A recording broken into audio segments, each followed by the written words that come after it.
What if I told you there's a silent epidemic changing children's brains and shortening lifespans dramatically? Most doctors aren't trained to screen for this hidden crisis affecting millions of children today.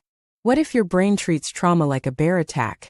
Every single day, even when it's not happening.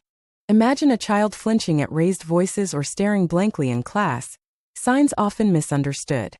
A child getting labeled troubled or ADHD might actually be responding to unseen biological stress inside. Their stress response remains stuck in overdrive, flooding their system with the hormone cortisol day after day. Childhood trauma like neglect, abuse, or parental addiction tripling risks for deadly diseases later in life. Trauma affects more than just mood. It rewires the brain, changing how it functions at its core. The amygdala, our alarm system, becomes hyperactive, constantly on high alert, like living perpetually in danger. Meanwhile, the prefrontal cortex, responsible for thinking and impulse control, weakens under chronic stress. Trauma doesn't just change the brain. It pushes the entire biology into chaos, inflaming the immune system. It even alters how DNA is read, skewing the very instructions that define us from birth.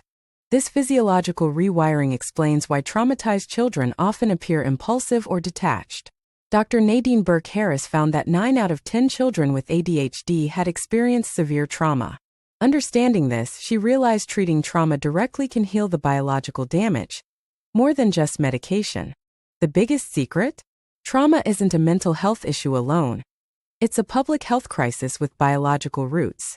Like a tree bent under a heavy rock, a child's growth is hindered by trauma's weight. Remove the weight, and they can grow straight again. Providing stability, predictable routines, and consistent love helps rebuild a child's sense of safety. Research shows that 5 positive interactions can undo the damage caused by 1 negative experience.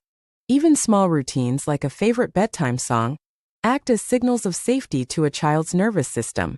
Screening for ACEs, adverse childhood experiences, can identify children at risk before long-term damage occurs.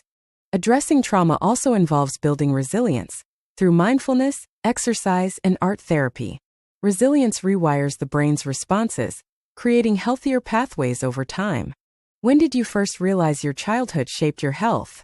It's never too late to start rewriting the story. Healing isn't about erasing the past. It's about building a new, healthier future for children. Want to learn more about how your brain keeps you addicted to toxic relationships? Comment Rewire below. Hit subscribe for next week's deep dive into trauma bonds and healing pathways. Remember, healing isn't about fixing the past. It's about shaping a brighter, healthier future.